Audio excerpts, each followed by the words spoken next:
They say humans are soft, weak creatures who cry over spilled milk and spend fortunes on pictures of their offspring. The Zephyrian crime syndicate learned this lesson from their data brokers, who sold them intelligence on a species so emotionally fragile that they could be broken with the right pressure points. What the data never mentioned was what happens when you threaten a human's child. Commander Vextar had run kidnapping operations across 17 star systems. He'd broken the will of Cronan warriors, made Altarian diplomats beg, and reduced proud Centauri nobles to sobbing wrecks. Humans, he was told, would be even easier. Their females, especially, were described as nurturing creatures who would surrender anything to protect their young. He was right about one thing: Sarah Chen would do anything to protect her daughter. What he didn't understand was that anything included things the galaxy had never seen before. Because while other species had warriors, humans had mothers. And a mother's love isn't just an emotion, it's a force of nature that can reshape the very fabric of reality when pushed too far. The Zephyrians were about to learn why Earth's military recruitment posters didn't feature their soldiers. They featured their families. And Sarah Chen was about to remind the galaxy why humanity's greatest strength was never their technology, their numbers, or their weapons.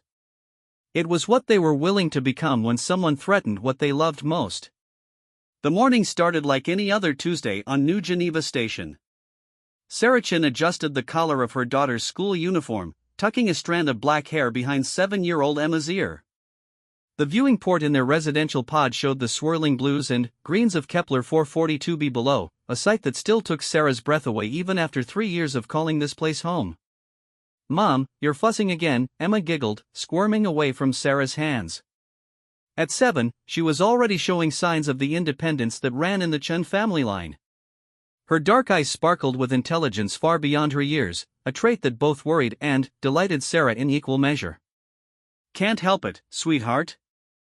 It's my job to fuss." Sarah knelt down to Emma's level, straightening the small backpack adorned with cartoon animals from Earth. "Remember what we practiced?" Emma rolled her eyes in the universal expression of children everywhere. "Stay with the group, don't talk to strangers, and if anything feels wrong, find Teacher Mills and use my emergency beacon." "Good girl." Sarah kissed her daughter's forehead, breathing in the scent of the lavender shampoo they'd managed to find at the station's market. Luxuries from Earth were expensive this far out, but some things were worth the cost. The door chimed, and Sarah's neighbor, Mrs. Kowalski, appeared with her own son in tow. The elderly woman had become like a grandmother to Emma, filling a void that Sarah's own mother would have occupied if Earth hadn't been 37 light-years away. "Ready for the field trip to the botanical gardens?" Mrs. Kowalski asked, her Polish accent still thick after decades of space travel. She was one of the original colonists, part of the wave that had established New Geneva Station as a crucial waypoint between Earth and the outer colonies. Emma bounced on her toes with excitement. "We're going to see the Altarian singing flowers. Teacher Mills says they change colors when they make music." Sarah smiled, but something nagged at the back of her mind. Call it maternal instinct or the residual paranoia from her years as a systems analyst for Earth Defense Force, but she'd learned to trust her gut feelings. Today felt different somehow, though she couldn't put her finger on why. "I'll pick her up at 1700 hours, Sarah told Mrs. Kowalski, who nodded as she herded the children toward the transport bay. Sarah watched until they disappeared around the corner, Emma's laughter echoing off the metal walls. The feeling of unease persisted as Sarah made her way to her office in the station's central hub. As a colonial administrator, she handled everything from supply requisitions to diplomatic correspondence with the various alien species that passed through New Geneva. It was demanding work, but it paid well and had brought her and Emma to this beautiful corner of space. Her office overlooked the main docking bay, where ships from dozens of worlds came and went in an endless ballet of commerce and exploration. Today, she noticed a new arrival, a sleek vessel with the angular lines characteristic of Zephyrian design. The ship was larger than most merchant vessels, its dark hull marked with symbols she didn't recognize. Sarah pulled up the docking manifest on her terminal. The ship was registered as the Silent Wind, commanded by one Captain Torval, and listed as carrying specialized cargo and passengers. The paperwork was in order, but something about it felt too clean, too perfect. In her experience, real merchant ships always had some small discrepancy or clerical error in their documentation. She was about to dig deeper into the ship's registration when her communication terminal chimed. Emma's face appeared on the screen, beaming with excitement. "Mom! The flowers are amazing. They sound like a whole orchestra, and, when Marcus laughed, they all turned purple. Teacher Mills says we can record some of their songs to take home." Relief flooded through Sarah. Her daughter's joy was infectious, washing away the morning's anxiety. "That sounds wonderful, sweetheart. Are you being good for Teacher Mills?" "The best. Oh, Mom, there are some new people here taking pictures. They have really fancy cameras and everything. Teacher Mills says they're making a documentary about the gardens." The unease returned with sudden, sharp intensity. "What do these people look like, Emma?" "Tall and, kind of purple-gray, with those big eyes like Mr. Vrex at the market. But, their clothes are different. Really fancy and shiny. Zephyrians." Sarah's blood chilled. There was no reason for Zephyrians to be documenting Eltarian gardens unless. Her mind raced through possibilities, none of them good. "Emma, honey, I need you to stay very close to Teacher Mills right now, okay? Don't go anywhere with anyone else, even if they seem nice." "Okay, Mom." "You sound worried. Is everything all right?" Sarah forced a smile. "Everything's fine, sweetheart. I'm just being a careful mom. I'll see you soon." The connection ended, and Sarah immediately pulled up the station's security feeds. The botanical gardens were located in Section 7, a biodome that recreated various alien environments for both research and tourism. She scrolled through camera angles until she found the group of children gathered around a magnificent display of Altarian singing flowers. There, on the edge of the frame, she spotted them. 3 Zephyrians in elaborate robes, carrying professional recording equipment. But, Sarah's trained eye caught details that made her stomach lurch. The way they positioned themselves, the subtle communication gestures between them, the manner in which they kept the children in their peripheral vision while pretending to focus on the plants. These weren't documentarians. They were hunters sizing up their prey. Sarah's hands flew over her terminal as she accessed the Silent Winds registration more deeply. The shell companies, the routing of payments, the gaps in the travel logs, it all pointed to one conclusion. This was a kidnapping operation, and they were targeting the human children on the field trip. She immediately contacted station security, but the response was delayed. Most of the security staff were dealing with a technical malfunction in the main power grid, a malfunction that Sarah was now certain had been deliberately orchestrated. Heart pounding, Sarah grabbed her emergency kit from her desk drawer. Inside were items that most colonial administrators didn't carry: a military-grade communicator, emergency medical supplies, and a compact plasma pistol, remnants from her time with Earth Defense Force that she'd never quite been able to leave behind. The lift to Section 7 felt like it took forever. Sarah's mind raced through scenarios, contingency plans, and worst-case outcomes. Emma was smart and had been taught basic safety protocols, but she was still just a 7-year-old girl in a galaxy full of predators. When the lift doors opened, Sarah heard it immediately: the absence of sound. The botanical gardens should have been filled with the ethereal music of the singing flowers and the excited chatter of children. Instead, there was only an ominous silence. She crept forward, using the massive plant displays for cover. Her heart nearly stopped when she saw Teacher Mills unconscious on the ground, a small dart protruding from her neck. The other children were nowhere to be seen, but Sarah could hear muffled voices speaking in the clicked consonants of Zephyrian. Peering around a towering Centauri tree fern, she saw them. The 3 Zephyrians had the children herded together near the section's emergency exit. The little ones were clearly drugged, standing but swaying, their eyes unfocused. All except Emma, who was fighting the effects of whatever they'd been given with the stubborn determination that made Sarah both proud and terrified. Commander Vexstar, though Sarah didn't know his name yet, stood over the children like a predator surveying his catch. His scaled skin had a bluish tint that indicated satisfaction among his species, and his forearms moved in the ritualistic gestures of successful completion. The human offspring will bring the highest price, he was saying to his companions in Zephyrian. Their emotional bonds make them perfect leverage tools. The others will supplement our profit margin. Sarah's blood turned to ice. These weren't random kidnappers, they were slavers who specialized in exploiting the emotional connections that made humans vulnerable. They planned to use the children as leverage against their parents, extracting everything of value before disposing of their young victims. But, as Sarah crouched there, watching her daughter fight against alien drugs while surrounded by predators, something fundamental shifted inside her. The careful colonial administrator, the loving mother who read bedtime stories and packed healthy lunches, began to recede. In her place, something older and far more dangerous emerged. Sarah had served with Earth Defense Force during the Proxima conflicts. She'd been trained to protect human colonies from exactly this kind of threat. But, more than that, she was a mother whose child was in mortal danger, and that combination was about to prove lethal for anyone foolish enough to stand between her and Emma. She checked her plasma pistol's charge and activated her military communicator to record everything. Whatever happened next, she wanted evidence.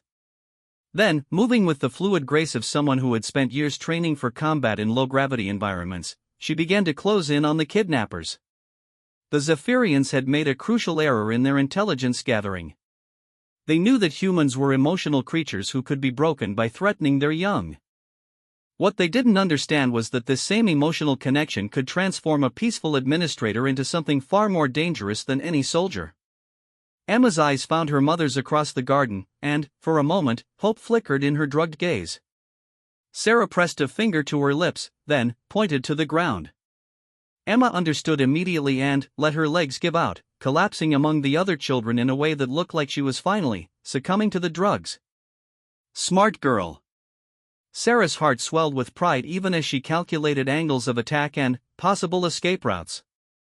The kidnappers had chosen their location well. The emergency exit led directly to a maintenance corridor that connected to the docking bay where their ship waited. They'd planned this carefully, but they'd made one critical mistake. They'd assumed that one human mother would be just another victim to be managed. As Sarah moved into position, her finger on the trigger of her plasma pistol, she thought about the bedtime stories she'd told Emma about heroes and villains, about good triumphing over evil. Tonight, she was going to make sure those stories stayed true, no matter what it cost her. The first Zephyrian never saw her coming. Sarah's first shot took Cathare, the youngest of the three Zephyrians, square in the back. The plasma bolt burned through his fancy robes and dropped him instantly, his scaled body hitting the ground with a wet thud. The smell of burned flesh and ozone filled the air, mixing with the sweet fragrance of the Altarian flowers. Commander Vextar spun around, all four of his arms reaching for weapons, but Sarah was already moving. Years of combat training kicked in as if she'd never left the service. She rolled behind a massive Kepler-Moss display, plasma fire from the remaining two Zephyrians scorching the air where she'd been standing. Human female. Vextar's voice carried the harsh authority of someone used to being obeyed. Surrender now, or your offspring dies first. Sarah's response was another plasma bolt that singed the commander's shoulder, causing him to dive for cover behind a cluster of crystalline formations from Rigel 7. The third Zephyrian, Nexmore, was trying to circle around to flank her while keeping his weapon trained on the huddled children. Emma, stay down. Sarah shouted, not daring to take her eyes off her opponents. She could see her daughter among the other children, still fighting the effects of the drug but smart enough to remain motionless. The tactical situation was clear to Sarah's trained mind. Two armed hostiles, unknown number of additional crew members potentially en route, approximately 12 drugged children who couldn't move quickly, and one unconscious teacher. She needed to end this fast before reinforcements arrived. Vextar was calling out orders in rapid Zephyrian to his companion, their clicking language echoing off the dome's walls. Sarah caught enough of it to understand they were planning to use the children as human shields while they retreated to their ship. That couldn't happen. Once the kids were aboard an alien vessel, they'd be beyond any hope of rescue. Sarah's mind raced through her options. The plasma pistol had maybe 6 shots left, and she was outnumbered. But she had advantages they didn't. She knew the station's layout intimately, she was fighting for her child's life, and, most importantly, the Zephyrians had underestimated what a human mother was capable of.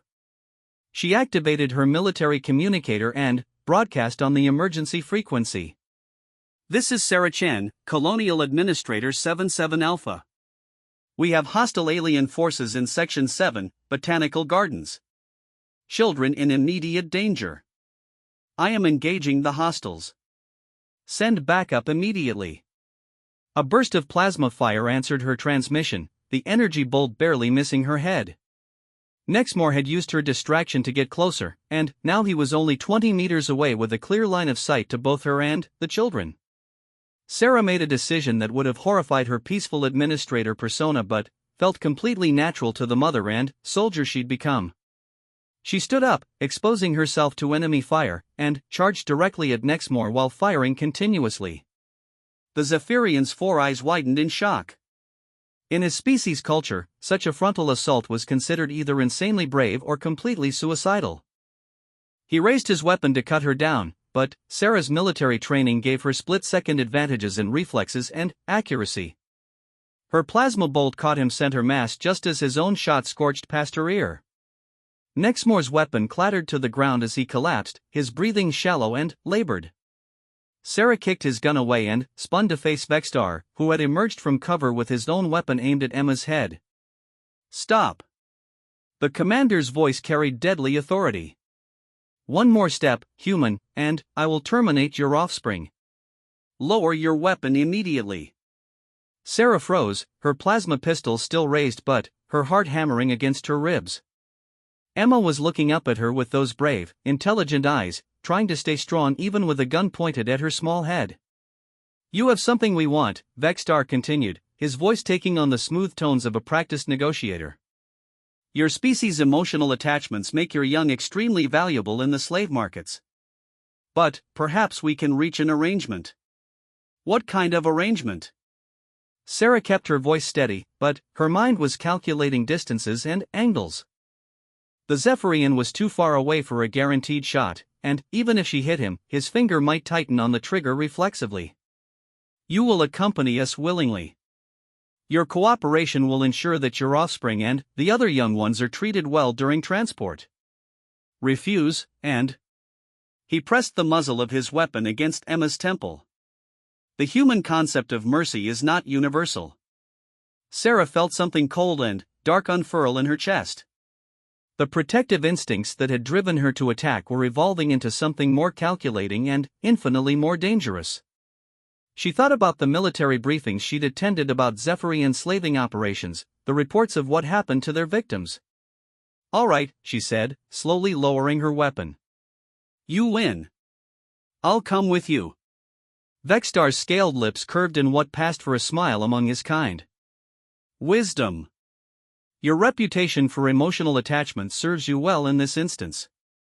Sarah set her plasma pistol on the ground and kicked it away, then raised her hands in surrender. But, as she moved, she palmed a small device from her utility belt, an emergency beacon with a 10-second delay timer, standard issue for all station personnel. However, Vexstar continued, I cannot simply trust your word. Nexmore, secure the children for transport.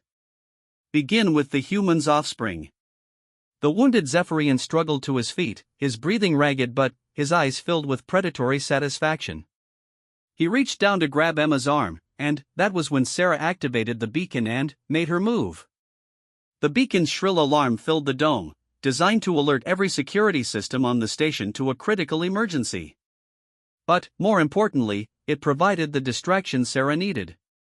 As Vexstar's attention flickered toward the sound, she dove forward, scooping up Nexmore's dropped weapon. Zephyrian weapons were designed for four-armed users, but Sarah's military training had included instruction on alien armaments. She found the firing stud just as Vexstar realized his mistake and swung his own gun back toward Emma.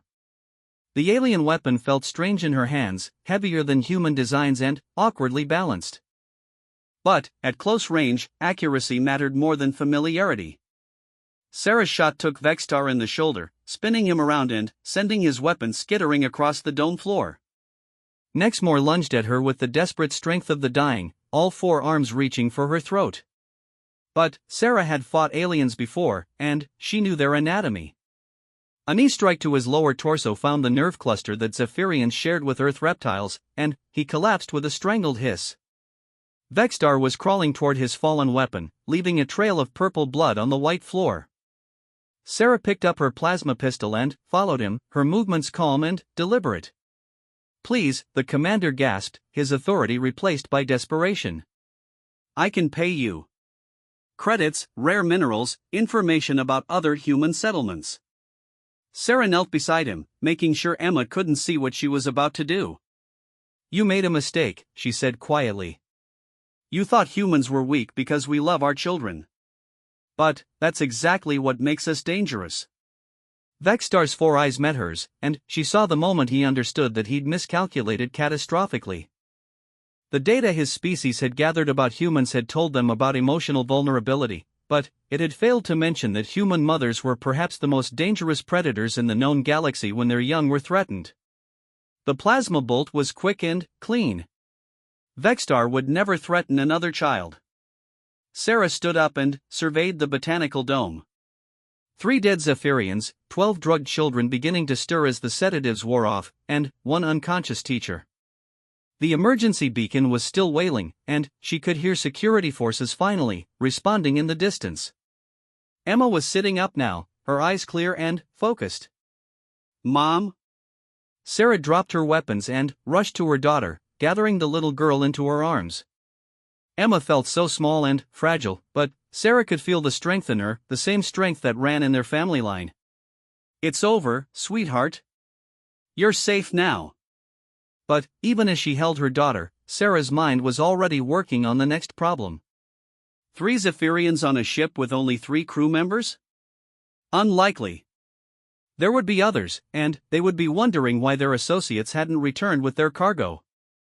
Station security burst into the dome, led by Chief Murphy, a grizzled veteran who'd served on the frontier for 20 years.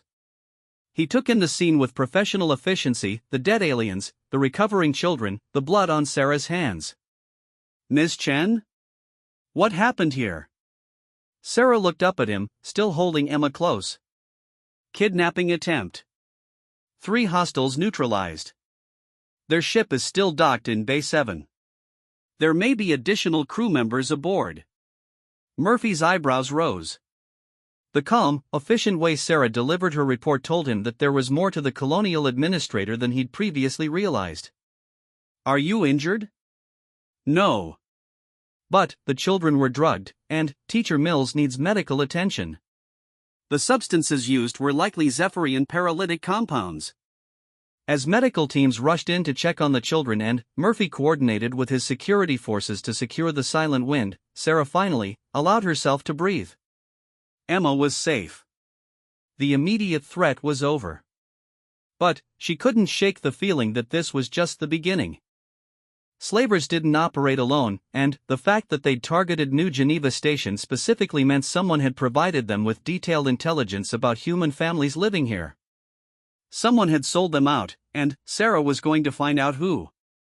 As she watched her daughter being checked by the medical team, Sarah realized that the peaceful life she'd built here was over. The sleeping soldier inside her had been awakened, and there would be no going back to filing reports and processing supply requisitions. Emma was safe for now, but in a galaxy full of predators, that safety was temporary at best. Sarah was going to make sure it became permanent, no matter what it took. The hunt was just beginning. 2 hours after the attack, Sarah sat in Chief Murphy's office watching surveillance footage on his main screen. Emma was safe in the medical bay, being monitored for any lingering effects of the Zephyrian drugs, but Sarah's mind was focused on the bigger picture that was emerging from their investigation. The Silent Wind docked at 14:30 yesterday, Murphy said, highlighting entries in the station's traffic log. Crew manifest listed 5 individuals, but only 3 disembarked. The other 2 are still aboard, and they're not responding to our communications. Sarah studied the ship's registration data flowing across the secondary monitor. Her years of administrative work had taught her to spot anomalies in documentation, and this ship's paperwork had so many red flags it might as well have been a warning beacon. The shell company that owns this vessel, she said, pointing to the financial records, it's registered through a consortium banking world that specializes in laundering credits for criminal organizations. The route they filed shows them coming from the Vega sector, but the fuel residue analysis suggests they actually came from somewhere in the Capella system. Murphy nodded grimly. The Capella system was notorious for its slave markets and criminal enterprises operating beyond the reach of civilized law. What I don't understand is how they knew about the field trip. That was planned only 3 days ago, and the information wasn't distributed outside the school. Sarah had been thinking about the same question. The timing was too precise to be coincidental. Someone with access to internal station communications had fed information to the slavers, and that meant there was a traitor somewhere in New Geneva's administration. Chief, I need to see the communication logs for the past week. All external transmissions, especially any that went to known criminal networks or consortium worlds. That's classified information, Ms. Chen. I appreciate what you did today, but you're a civilian administrator, not a security officer. Sarah turned to look at him directly, and Murphy saw something in her eyes that made him reconsider his position. There was a hardness there that hadn't been present in their previous interactions, a cold calculation that spoke of experience with violence and death. Chief, someone sold my daughter to slavers. They sold all of our children. Right now, I'm the only person on this station who has both the analytical skills to track down the source of that information and the motivation to see this through to the end. You can either work with me, or you can try to handle this alone while I conduct my own investigation. The implicit threat was clear. Sarah was going to find the traitor with or without official cooperation, and Murphy had seen enough of her capabilities to know she could probably do it. Better to keep her inside the official investigation where he could at least monitor her actions. All right, he said finally. But this stays between us. If word gets out that we're investigating our own people, it could cause panic or tip off whoever we're looking for. Sarah nodded and moved to the secondary terminal. Her fingers flew over the controls as she began pulling up communication records, financial transfers, and personnel files. Within minutes, she had cross-referenced every external transmission with the timing of the attack and the information the slavers would have needed. Here, she said, highlighting a particular entry. 3 days ago, someone accessed the school's scheduling database and downloaded the field trip itinerary. The access was logged to Administrator Korvac's credentials. Murphy frowned. Korvac was the station's second-in-command, a Altarian who had served faithfully for over 5 years. That doesn't necessarily mean anything. Korvac has legitimate reasons to access educational scheduling data. Normally, yes. But look at this. Sarah pulled up another screen showing external communication logs. 6 hours after that database access, someone used the station's long-range communication array to send a coded transmission to the Capella system. The encryption is consortium standard, and the message was sent from a terminal in the administrative sector. The evidence was circumstantial but compelling. Someone with high-level access had gathered information about the children and transmitted it to criminals in the Capella system. The timing was too precise to be coincidental. We need to talk to Korvac, Murphy said, but Sarah was already shaking her head. If we confront him directly, he'll either destroy evidence or flee. We need to set a trap. Sarah's mind was working through possibilities, drawing on both her administrative experience and her military training. If Korvac was working with the slavers, he would be expecting regular communication about the success of their operation.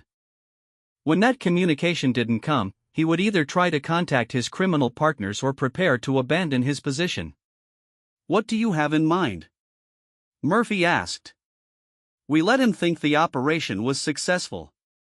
We put out a story that the children were successfully kidnapped, that I was killed in the attempt to rescue them, and that the station security is still looking for clues. Then, we monitor all outgoing communications and see who tries to contact the Capella system. It was a dangerous plan.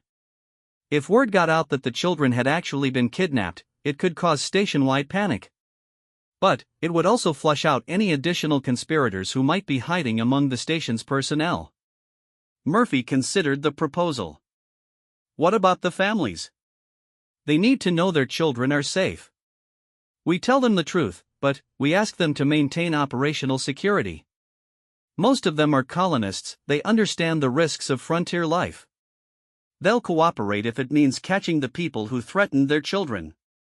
As they were planning their deception operation, Sarah's communicator chimed. It was Dr. Yates from the medical bay. MS. Chen, your daughter is asking for you.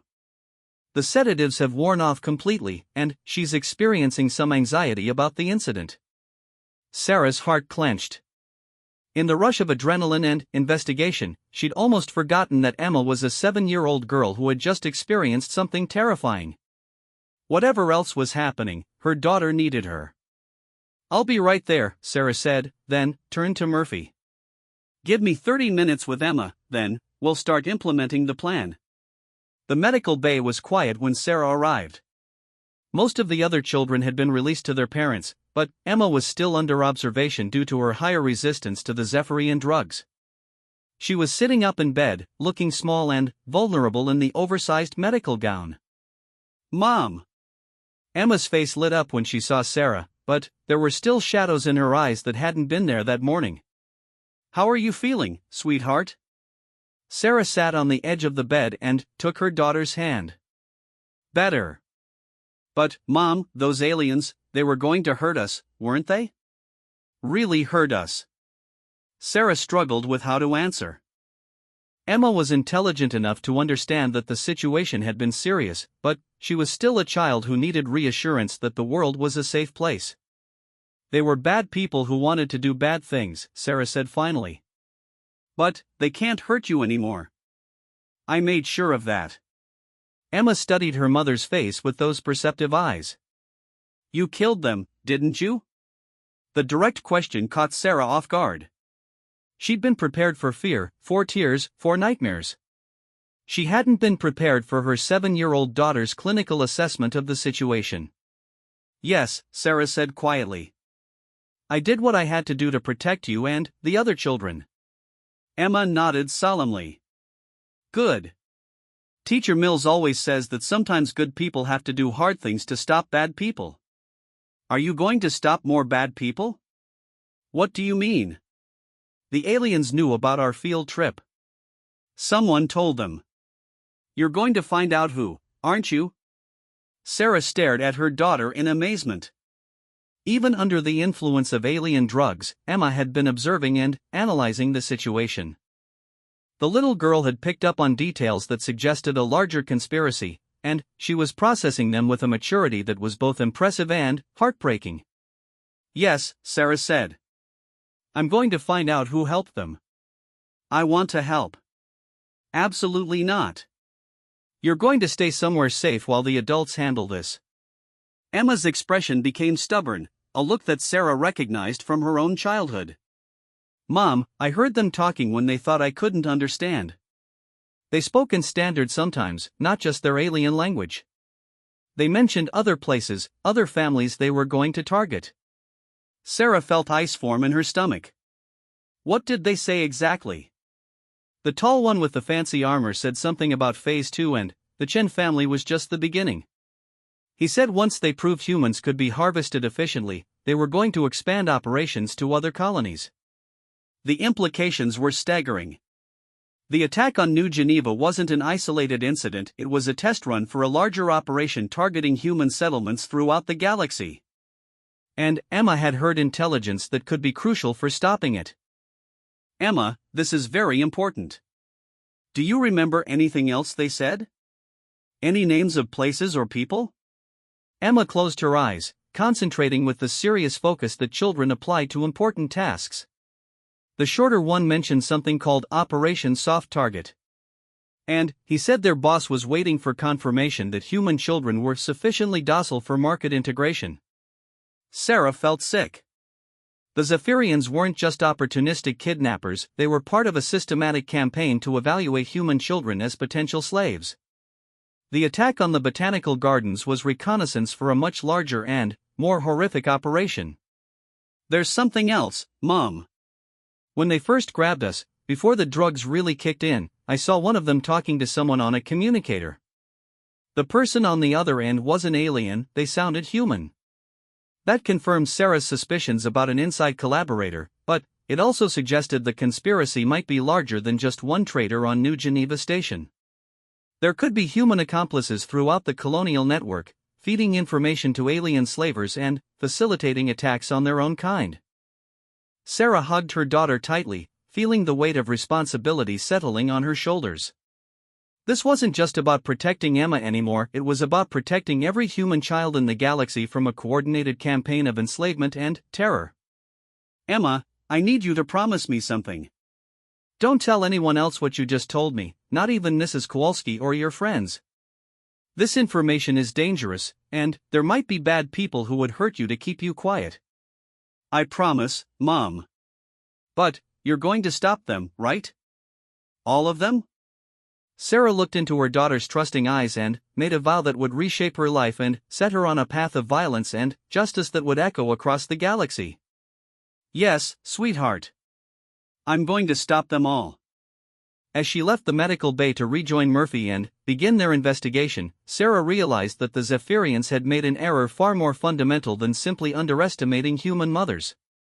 They had assumed that humans would remain isolated, that attacks on individual families and communities would go unnoticed by the larger human population. What they hadn't counted on was that humans had something most species in the galaxy lacked: a network of communication and cooperation that spanned dozens of star systems, and a collective response to threats against their children that could transform entire colonies into unified forces of vengeance. The slavers thought they were hunting isolated prey. Instead, they had awakened a species-wide protective instinct that was about to teach the galaxy a lesson about the price of threatening human families. Sarah Chen was no longer just a mother protecting her child. She was becoming something much more dangerous, a human being with nothing left to lose and everything to fight for. The trap worked better than Sarah had hoped. Within 6 hours of releasing the false information about the successful kidnapping, Administrator Korvac made his mistake. At exactly 2300 hours, he accessed the communication array and attempted to send an encrypted message to coordinates in the Capella system. Sarah and Chief Murphy watched from the security center as Korvac's four-fingered hands moved across the controls, his usually calm demeanor showing signs of stress. Altarians typically maintained perfect emotional control, but the blue tint creeping across Korvac's scaled forehead indicated anxiety that bordered on panic.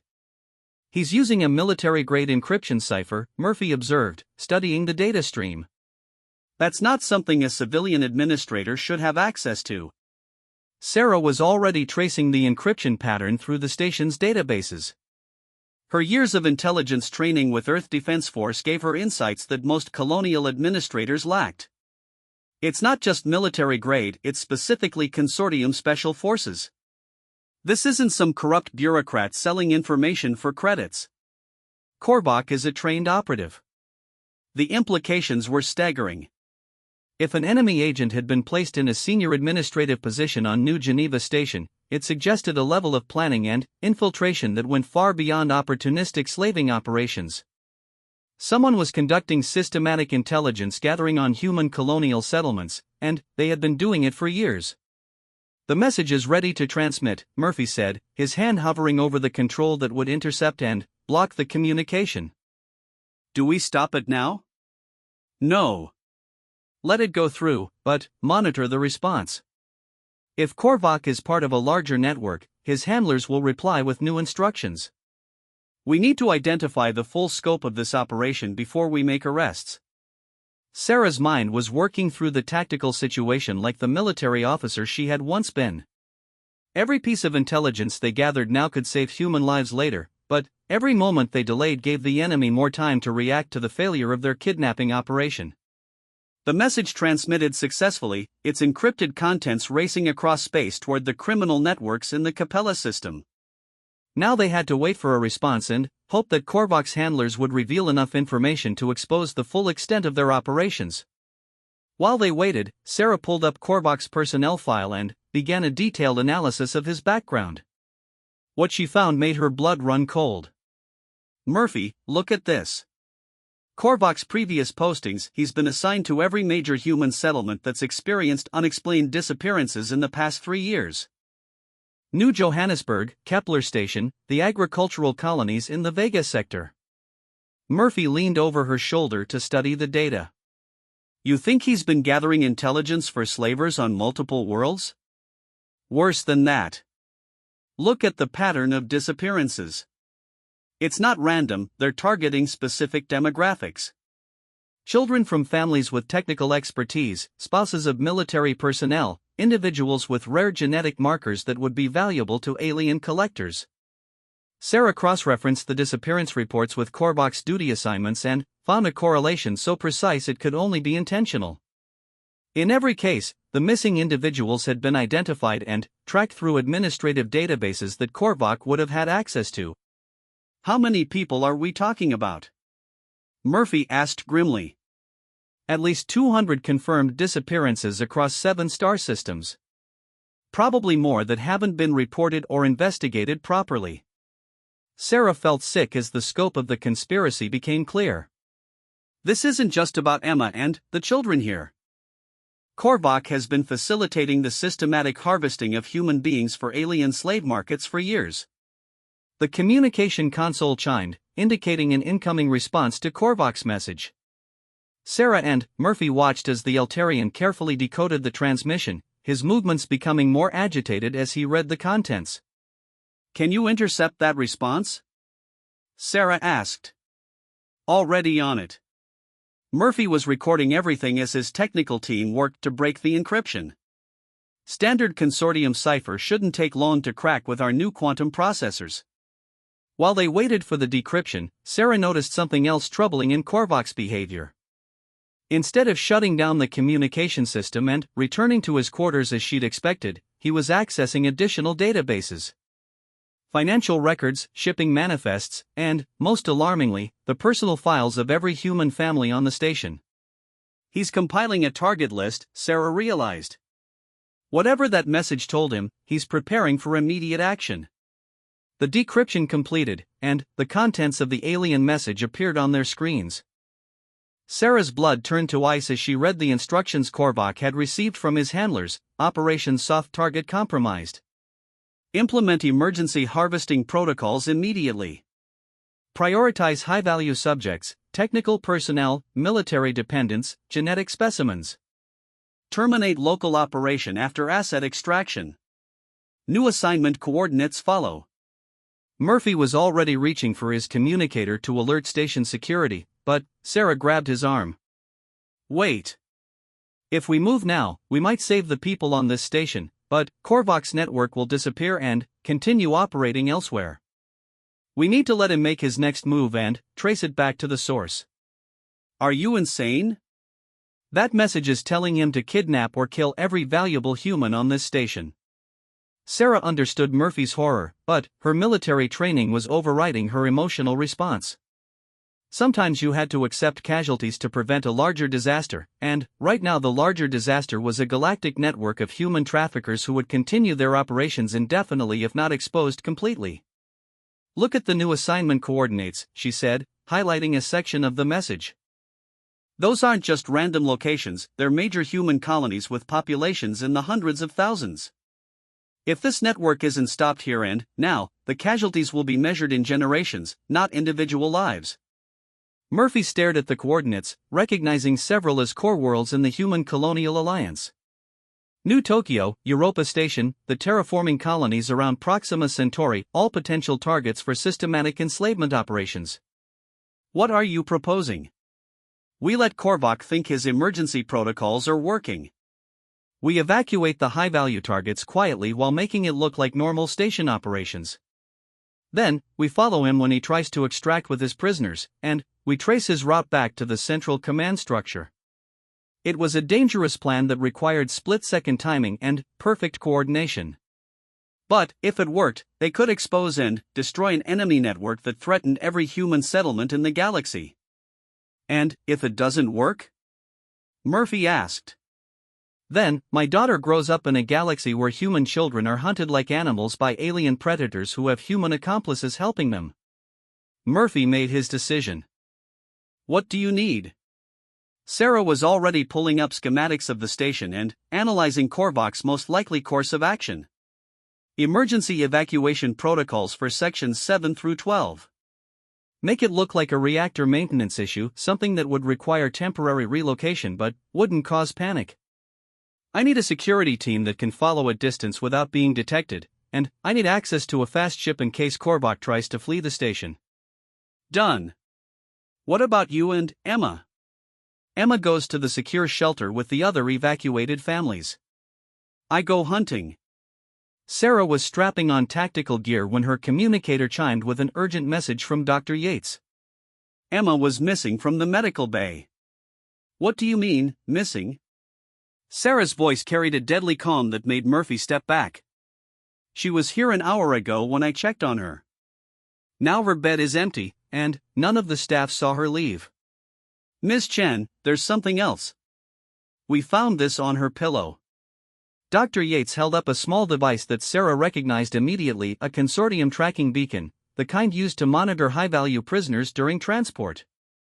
Sarah felt the world shift around her as the implications became clear. While she'd been planning to trap Korvac, he had already made his first move. Emma hadn't been randomly taken, she had been specifically targeted because of what she'd heard in the botanical gardens, because of the intelligence she possessed about the larger slaving operation. Where is she? Sarah's voice was so quiet that Murphy had to strain to hear it. We're tracking the beacon now, he said, his fingers flying over the control console. The signal is moving through the maintenance corridors toward the docking bay. Sarah was already running toward the armory, her mind shifting into the cold, calculating mode that had kept her alive during the Proxima conflicts. The careful plan to trace Korvac's network was now secondary to a more immediate priority. Someone had taken her daughter, and Sarah was going to get her back. But, as she grabbed weapons and equipment, Sarah realized that this might be exactly what the enemy wanted. They had taken Emma not just as a valuable prize, but as bait to draw Sarah into a trap. They knew from their intelligence gathering that humans would make irrational decisions when their children were threatened. What they didn't know was that Sarah had spent years learning to think like a soldier even when her heart was screaming like a mother. She was going to save Emma, but she was also going to make sure that every person involved in this network paid the ultimate price for their crimes.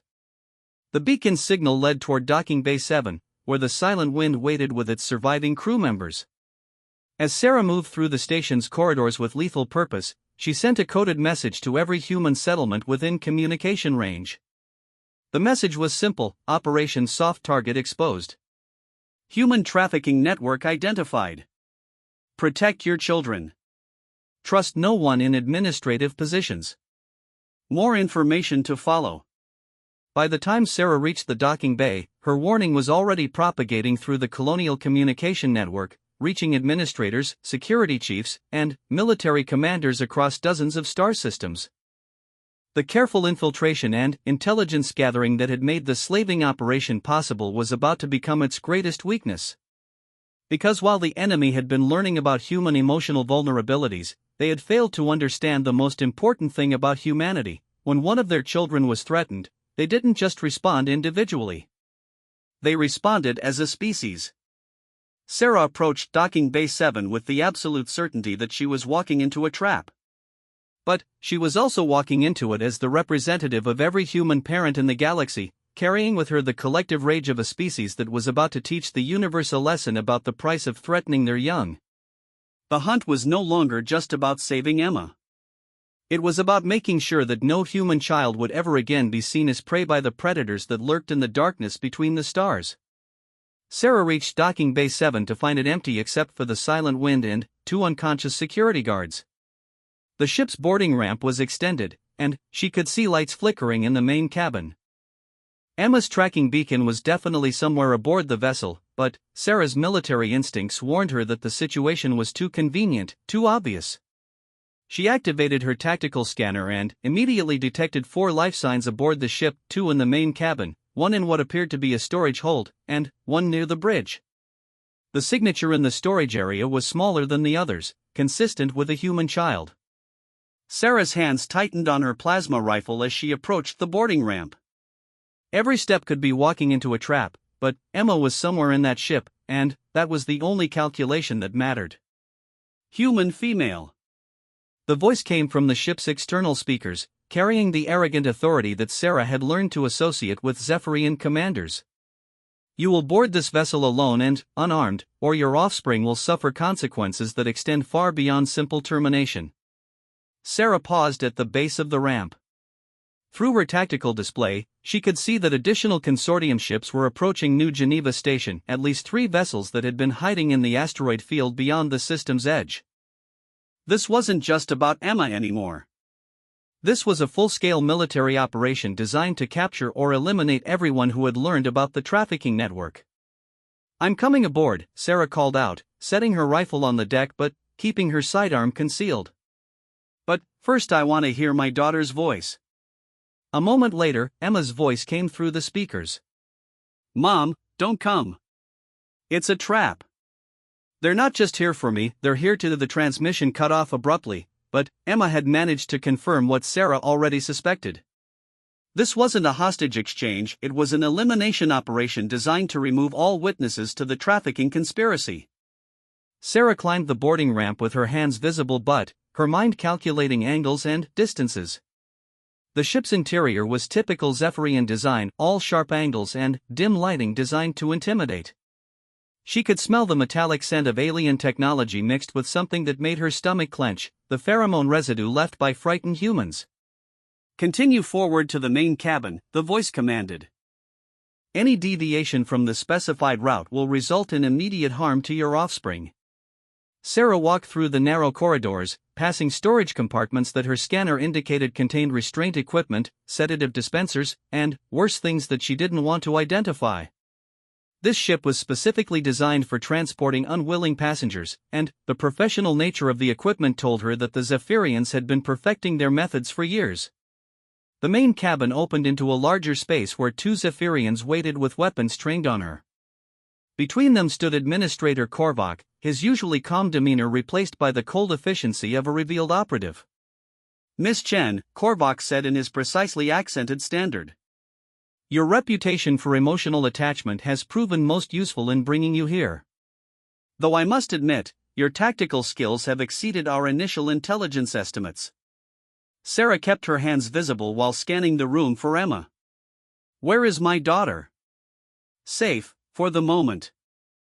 But her continued well-being depends entirely on your cooperation with our extraction procedures." One of the Zephyrians stepped forward, holding a neural suppression collar, the kind used to pacify high-value prisoners during long-distance transport. "You will submit to restraint, after which you and your offspring will be transferred to our primary facility for processing and eventual sale."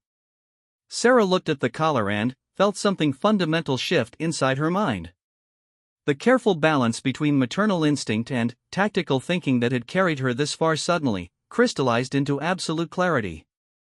She was not going to be anyone's prisoner, and she was not going to let them take Emma.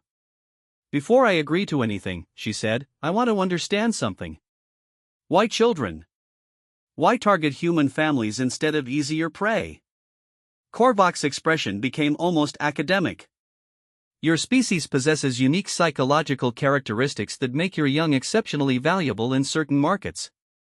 The emotional bonds you form can be exploited to ensure compliance from adult humans in positions of technical or political importance. Additionally, human children adapt well to modification procedures that increase their utility as servants or entertainment."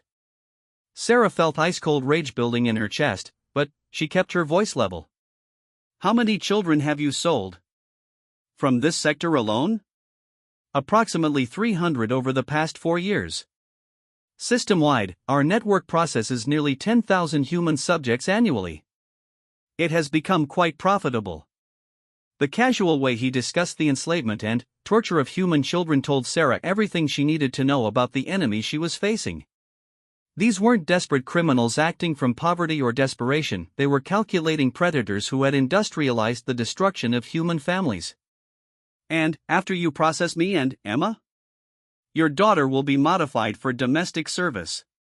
"Given her intelligence and observational skills, she will likely be sold to a collector who specializes in interactive entertainment."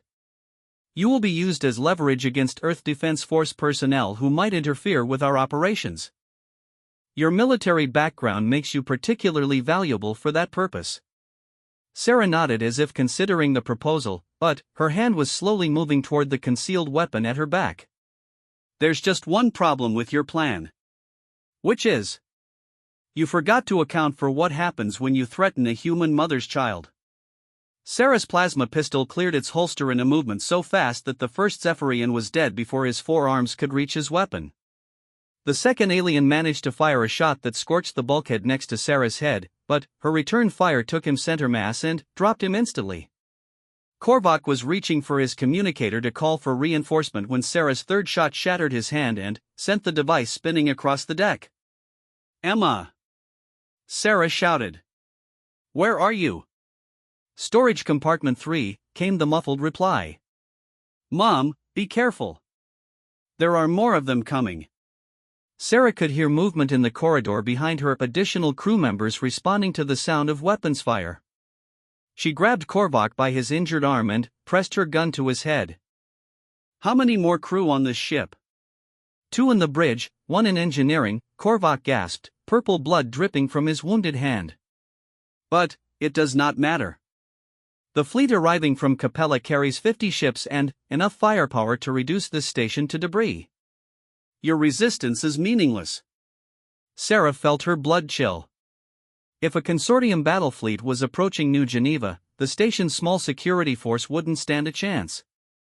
Thousands of civilians, including all the families she'd come to know over the past 3 years, would be killed or captured. But, as she helped Emma out of the storage compartment where she'd been restrained, Sarah realized that the enemy had made their final and most crucial mistake. They had assumed that humans were isolated, that attacks on individual colonies would go unnoticed by the larger human community.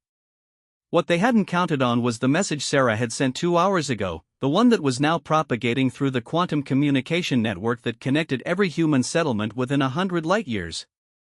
Her warning about Operation Soft Target hadn't just reached local administrators, it had reached Earth Defense Force Command. Emma hugged her mother tightly, then looked up with those intelligent eyes. "Mom, I heard them talking on their communicators. The big ships that are coming, they're not expecting any resistance." "What do you mean?" "They think humans are helpless. They've been attacking isolated colonies for so long that they don't know what happens when humans work together." "But, Mrs. Kowalski told me stories about the war against the Proxima Raiders, about how Earth sent fleets to protect the colonies when they were threatened." Sarah felt a fierce pride in her daughter's resilience and intelligence, but she also realized that Emma had grasped something crucial about the tactical situation. The consortium fleet was approaching New Geneva expecting to face minimal resistance from a peaceful trading station. They had no idea that Sarah's warning message had triggered emergency protocols throughout the human colonial network. As if summoned by her thoughts, Sarah's military communicator crackled to life with a transmission from deep space. "New Geneva Station, this is Admiral Martinez aboard the EDF Retribution. We received your alert about hostile trafficking operations and are responding with Battle Group 7. ETA to your position is 47 minutes. Hold position and protect civilians until we arrive." Sarah smiled grimly as she processed the implications. Battle Group 7 was one of Earth Defense Force's most elite units, commanded by Admiral Martinez, a woman who had built her reputation fighting alien pirates and slavers throughout the outer colonies. The approaching consortium fleet was about to encounter not a helpless trading station, but a coordinated human military response. "Emma, we need to get off this ship and help coordinate the station's defense." But, as they moved toward the exit, Korvac's voice stopped them. "You think your military fleet will make a difference? This operation extends far beyond what you can comprehend. We have assets throughout your government, your military, your colonial administration. Even if you destroy our ships, the network will continue operating." Sarah turned back to look at the wounded administrator. "You're probably right. But there's something you don't understand about humans." "Which is?" "When you threaten our children, we don't just fight back. We remember. Every name, every face, every person who participated in harming our families. And we hunt them down, no matter how long it takes, no matter where they hide. Sarah's voice carried absolute conviction, the promise of a species that had learned to survive by protecting its young with lethal efficiency.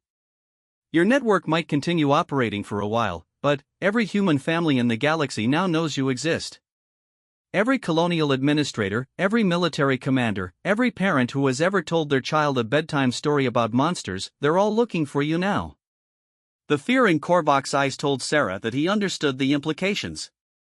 The trafficking network's greatest asset had been secrecy, the ability to operate in shadows while their victims remained isolated and helpless. But Sarah's warning had removed that advantage permanently. Every human settlement was now alert to the threat, every suspicious disappearance would be investigated, and every alien vessel would be scrutinized for signs of criminal activity. "Mom," Emma said quietly, "the ship's on the scanner, they're almost here." Sarah looked at her daughter and saw not just the brave little girl who had survived kidnapping and torture, but a representative of every human child who deserved to grow up free from the threat of alien predators.